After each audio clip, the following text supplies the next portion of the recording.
श्री राधा कृष्णाभ्याम नमः। भगवान श्री कृष्ण की कथाओं का आश्रय लेने वाले भक्तजनों, मैं संध्या रानी महात्मा वेद व्यास जी एवं गुरुजनों की आज्ञा से श्रीमद् भागवत महापुराण के एकादश स्कंद के 29वें अध्याय को प्रारंभ करती हूँ। अध्याय 29 भागवत धर्मों का निरूपण और उद्धव जी का बद्रिकाश्रम गमन। उद्धव जी ने कहा, अच्युत, जो अपना मन वश में नहीं कर सका है उसके लिए आपकी बतलाई हुई इस योग साधना को तो मैं बहुत ही कठिन समझता हूँ। अतः अब आप कोई ऐसा सरल और सुगम साधन बतलाइए जिससे मनुष्य अनायास ही परम पद प्राप्त कर सके।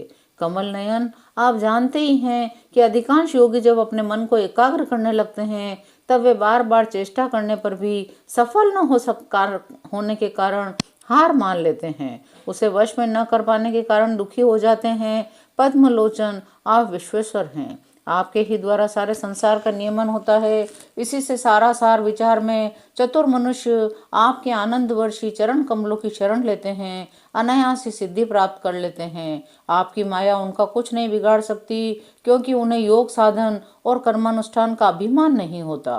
परंतु जो आपके चरणों का आश्रय नहीं लेते वे योगी और कर्मी अपने साधन के घमंड से फूल जाते हैं। अवश्य ही आपकी माया ने उनकी मति हर ली है।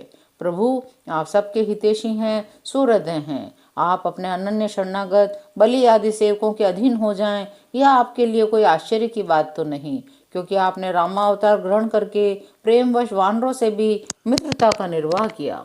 प्रभु, आप सबके प्रीतम स्वामी और आत्मा हैं। आप अपने अनन्य शरणागतों को सब कुछ दे देते हैं। आपने बलि, प्रहलाद आदि अपने भक्तों को जो कुछ दिया है उसे जानकर ऐसा कौन पुरुष होगा जो आपको छोड़ देगा। भगवान, आप समस्त प्राणियों के अंतःकरण में अंतर्यामी रूप से और बाहर गुरु रूप से स्थित होकर उनके सारे पाप ताप मिटा देते हैं और अपने वास्तविक स्वरूप को उनके प्रति प्रकट कर देते हैं। श्री सुखदेव जी कहते हैं, परीक्षित, भगवान श्री कृष्ण ब्रह्मादि ईश्वरों के भी ईश्वर हैं। वे ही सत्व रज आदि गुणों के द्वारा ब्रह्मा विष्णु और रुद्र का रूप धारण करके जगत की उत्पत्ति स्थिति आदि के खेल खेला करते हैं। जब उद्धव जी ने अनुराग भरे चित्त से उनसे यह प्रश्न किया तब उन्होंने मंद मंद मुस्कुराकर बड़े प्रेम से कहना प्रारंभ किया। श्री भगवान ने कहा, प्रिय उद्धव, अब मैं तुम्हें अपने उन मंगलमय भागवत धर्म का उपदेश करता हूँ जिनका श्रद्धा पूर्वक आचरण करके मनुष्य संसार रूपी दुर्जय मृत्यु को अनायास से जीत लेता है। उद्धव जी, मेरे भक्त को चाहिए अपने सारे कर्म मेरे लिए ही करे। धीरे धीरे उनको करते समय मेरे स्मरण का अभ्यास बढ़ाए। कुछ ही दिनों में उसके मन और चित्त मुझ में समर्पित हो जाएंगे। उसके मन और आत्मा मेरे ही धर्मों में रम जाएंगे। मेरे भक्त साधुजन जिन पवित्र स्थानों में निवास करते हों उन्हीं में रहे। देवता, असुर और मनुष्यों में जो मेरे अनन्य भक्त हों उनके आचरणों का अनुसरण करें। जो साधक केवल इस ज्ञान दृष्टि का आश्रय लेकर संपूर्ण प्राणियों और पदार्थों में मेरा दर्शन करता है, उन्हें मेरा ही रूप मानकर सत्कार करता है। ब्राह्मण और चांडाल, चोर और ब्राह्मण भक्त, सूर्य और चिंगारी, कृपालु और क्रूर में समान दृष्टि रखता है, उसे ही सच्चा ज्ञानी समझना चाहिए।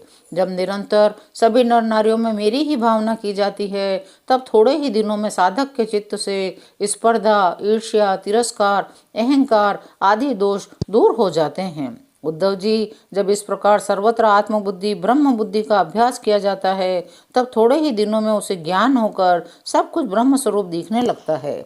ऐसी दृष्टि हो जाने पर सारे संशय संदेह अपने आप निवृत्त हो जाते हैं। वह सब कहीं मेरा साक्षात्कार करके संसार दृष्टि से उपराम हो जाता है।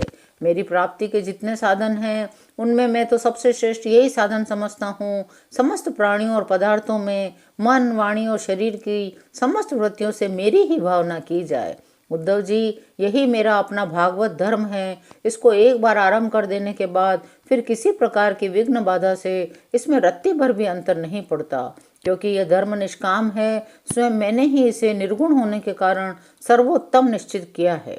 भागवत धर्म में किसी प्रकार की त्रुटि पड़नी तो दूर रही, यदि इस धर्म का साधक भय, शोक आदि के अवसर पर होने वाली भावना और रोने पीटने भागने जैसा निरर्थक कर्म भी निष्काम भाव से मुझे समर्पित कर दे तो वे भी मेरी प्रसन्नता के कारण धर्म बन जाते हैं। विवेकियों के विवेक, चतुरों की चतुराई की पराकाष्ठा इसी में है कि वे इस अविनाशी माफ कीजिएगा, वे इस विनाशी और असत्य शरीर के द्वारा मुझ अविनाशी एवं सत्य तत्व को प्राप्त कर लें। उद्धव जी, मैंने जिस सुस्पष्ट और युक्ति युक्त ज्ञान का वर्णन बार बार किया है, उसके मर्म को जो समझ लेता है, उसके हृदय की संशय ग्रंथियां छिन्न भिन्न हो जाती हैं, वह मुक्त हो जाता है। मैंने तुम्हारे प्रश्न का भली भांति खुलासा कर दिया। जो पुरुष हमारे प्रश्नोत्तर को विचार पूर्वक धारण करेगा, वह वेदों के भी परम रहस्य सनातन परम ब्रह्म को प्राप्त कर लेगा।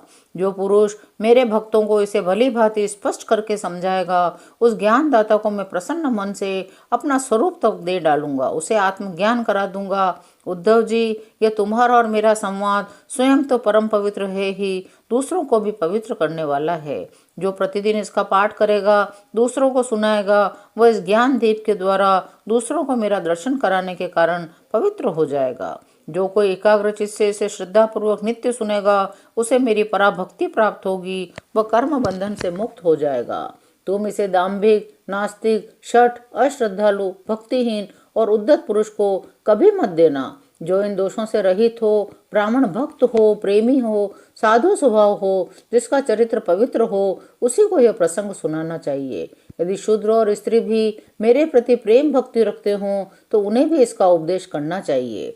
जिस समय मनुष्य समस्त कर्मों का परित्याग करके मुझे आत्मसमर्पण कर देता है, उस समय वह मेरा विशेष माननीय हो जाता है।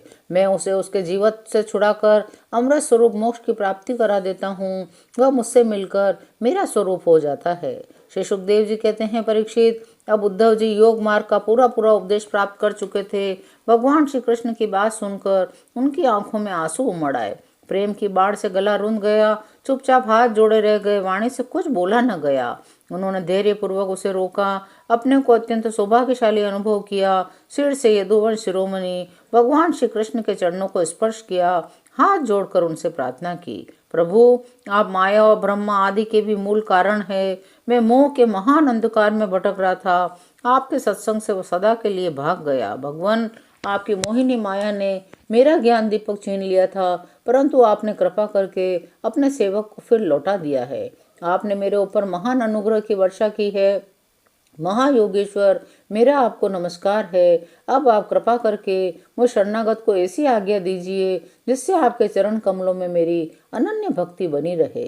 भगवान श्री कृष्ण ने कहा, उद्धव जी, अब तुम मेरी आज्ञा से बद्री वन में चले जाओ। वह मेरा ही आश्रम है। वहाँ मेरे चरण कमलों के धोवन, गंगा जल का स्नान पान के द्वारा सेवन करके तुम पवित्र हो जाओगे। अलकनंदा के दर्शन मात्र से तुम्हारे सारे पाप ताप नष्ट हो जाएंगे।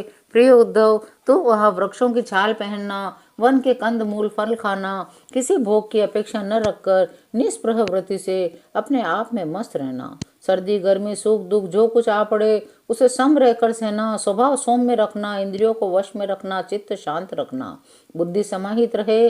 तुम स्वयं मेरे स्वरूप के ज्ञान और अनुभव में डूबे रहना। अपने एकांत में विचार पूर्वक अनुभव करते रहना। अपनी वाणी और चित्त मुझ में ही लगाए रहना। मेरे बतलाए हुए भागवत धर्म में प्रेम से रम जाना। श्री सुखदेव जी कहते हैं, परीक्षित, भगवान श्री कृष्ण के स्वरूप का ज्ञान संसार के भेद भ्रम को छिन्न भिन्न कर देता है। जब उन्होंने स्वयं उद्धव जी को ऐसा उपदेश किया तो उन्होंने उनकी परिक्रमा की, उनके चरणों पर सर रख दिया। परीक्षित, भगवान के प्रति प्रेम करके उसका त्याग करना संभव नहीं है। उन्हीं के वियोग की कल्पना से उद्धव जी कातर हो गए। उनका त्याग करने में समर्थ न हुए। बार बार विहल होकर मूर्छित होने लगे। कुछ समय बाद उन्होंने भगवान श्री कृष्ण के चरणों की पादुकाएं अपने सिर पर रख ली। बार बार भगवान के चरणों में प्रणाम करके वहां से प्रस्थान किया। भगवान के परम प्रेमी भक्त उद्धव जी हृदय में उनकी दिव्य छवि धारण किए बद्रिकाश्रम पहुंचे। वहां उन्होंने तपोमय जीवन व्यतीत करके जगत के एकमात्र हितैषी भगवान श्री कृष्ण के उपदेशानुसार उनके स्वरूप भूत परम गति प्राप्त की। यह ज्ञानामृत आनंद महासागर का सार है। जो श्रद्धा के साथ इसका सेवन करता है वह तो मुक्त हो ही जाता है। उसके संग से सारा जगत मुक्त हो जाता है। भगवान श्री कृष्ण ने भक्तों को संसार से मुक्त करने के लिए ज्ञान और विज्ञान का सार निकाला है। उन्होंने जरा रोग आदि भय की निवृत्ति के लिए क्षीर समुद्र से अमृत भी निकाला था। इन्हें क्रमशः अपने निवृत्ति मार्गी और प्रवृत्ति मार्गी भक्तों को पिलाया। वे ही पुरुषोत्तम भगवान श्री कृष्ण सारे जगत के मूल कारण हैं। मैं उनके चरणों में प्रणाम करता हूँ। 29वां अध्याय यहीं विराम लेता है। शेष अगले अंकों में। जय श्री कृष्ण।